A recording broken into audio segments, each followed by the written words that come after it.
آپ کو بتائیں کہ برطانیہ نے پاکستانی ایئر لائنز پر پابندیاں ختم کر دی ہیں۔ پاکستان کا نام ایئر سیفٹی لسٹ سے نکال دیا گیا ہے۔ برطانوی ہائی کمیشن کے مطابق تمام پاکستانی ایئر لائنز پروازیں چلانے کے لیے درخواست اب دے سکتے ہیں۔ ایئر سیفٹی میں بہتری کے بعد فیصلہ کیا گیا ہے یو کے سول ایویشن اتھارٹی کے ذریعے اجازت نامے کے لیے درخواست دینا ہوگی۔ پاکستان نے بین الاقوامی حفاظتی معیار پر پورا اترنے کے لیے تعاون کیا ہے۔ برطانوی ایئر سیفٹی کمیٹی نے آزاد اور تکنیکی عمل کے تحت پابندی ہٹائی۔ ہائی کمشنر جین میریٹ کا کہنا ہے کہ پاکستانی ہوابازی کے ماہرین کی شکر گزار ہوں۔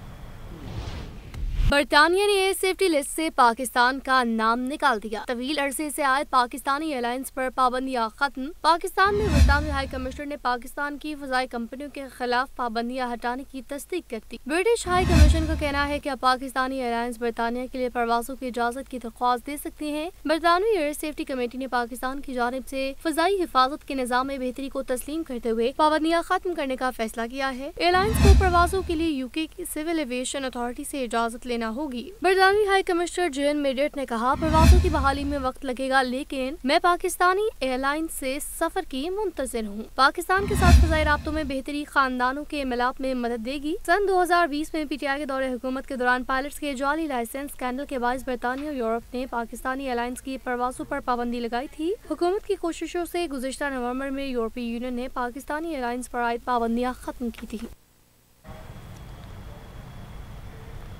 وزیراعظم شہباز شریف کی پاکستانی ایئر لائن سے پابندی ہٹنے پر مبارکباد۔ ایکس پر پوسٹ میں لکھا کہ پی آئی اے کی برطانیہ کے آسمانوں پر واپسی ہوگی۔ پی ٹی آئی کے لاپرواہ اور غیر ذمہ دارانہ بیانات نے قومی ساکھ کو ناقابل تلافی نقصان پہنچایا۔ قومی ایئر لائن کو برسوں سے برطانیہ اور یورپ سے اہم عالمی روٹ سے محروم رکھا گیا۔ برطانیہ میں مقیم پاکستانیوں کے لیے طویل انتظار ختم ہو گیا ہے۔ وزیر دفاع خواجہ آصف کہتے ہیں، بانی پی ٹی آئی اور غلام سرور خان نے قومی ایئر لائنز کو قبرستان بنا دیا۔ غلام سرور نے اپنے ہی ادارے پر الزام لگا کر پابندی کو دعوت دی۔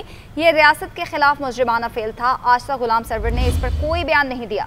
اس کی ذمہ داری بانی پی ٹی آئی پر عائد ہوتی ہے۔ وہ کابینہ کے رکن تھے۔ پابندی سے قومی ایئر لائن کو اربوں کا نقصان ہوا۔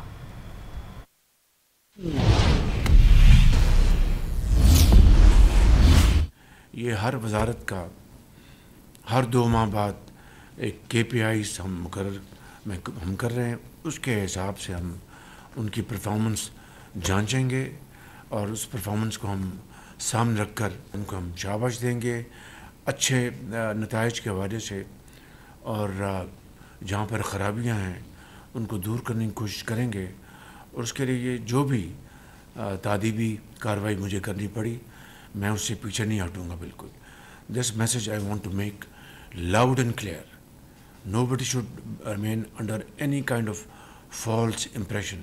It's all about delivery, it's all about service to the nation. تو وہ جو معیار ہے اس میں جو پورا اتریں گے وہ میرے اور آپ کے سروں کے تاج ہیں، اور جو اس معیار سے پورے نہیں اتریں گے ہم ان کو سینسٹائز کریں گے، لیکن time and tide wait for none. اور لاہور میں ہونے والی موسلادھار بارش نے ہر طرف تباہی مچا دی۔ نشیبی علاقے زیر آب آ گئے۔ چھتیں گرنے اور کرنٹ لگنے کے مختلف واقعات میں 14 افراد جاں بحق جبکہ متعدد زخمی ہو گئے۔ لاہور کے علاقے فیروز والا رسول پارک میں بارش کے کھڑے پانی میں شہری موٹر سائیکل سمیت مین ہول میں گر گیا۔ سڑک کے درمیان میں سیوریج کے لیے گڑھا کھودا گیا تھا جسے کھلا چھوڑ دیا گیا تھا۔ بارش کے باعث ہونے والی ہلاکتوں پر وزیر اعلیٰ پنجاب نے افسوس کا اظہار کیا۔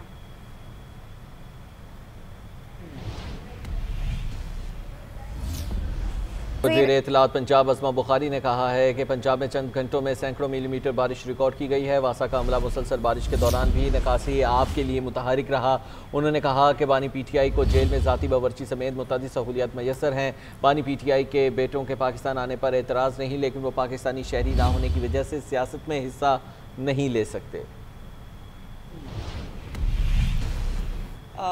جو بارشیں ان دنوں کے اندر ہوئی ہیں، گھنٹوں پر محیط جو ہے وہ سینکڑوں ملی میٹر بارش جو ہے وہ ڈیلی ریکارڈ کی جاتی ہے، لیکن چند جو ہے وہ گھنٹوں کے اندر نکاسی آب کو جو کمپلیٹ کیا گیا ہے۔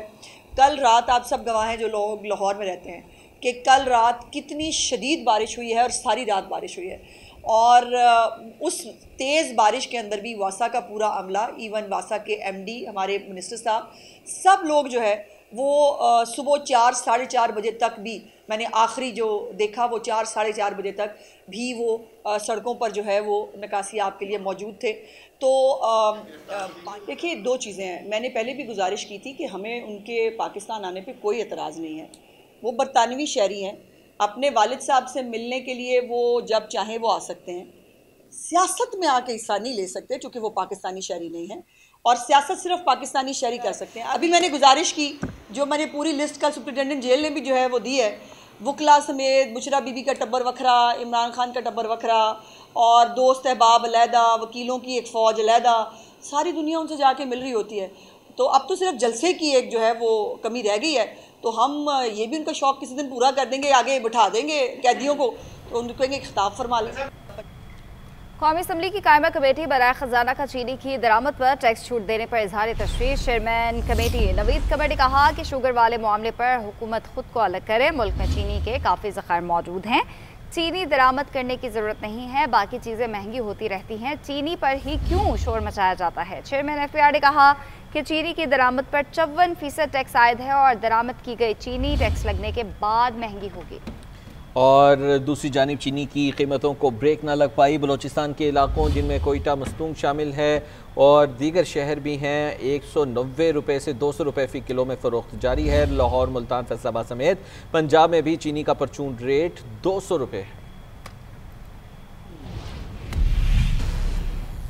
P T I Khyber Pakhtunkhwa کے صدر اور چیئرمین پی اے سی جنید اکبر خان کہتے ہیں کہ لاہور جانے کے فیصلے میں مجھے بھی آن بورڈ نہیں لیا گیا. مجھے صرف اتنا کہا گیا ہے کہ لاہور جانا ہے, یہ بھی نہیں بتایا کہ کس کے گھر جانا ہے اور کیوں جانا ہے. ان کا مزید کہنا تھا کہ عالیہ حمزہ کو سائیڈ لائن نہیں کرنا چاہیے تھا.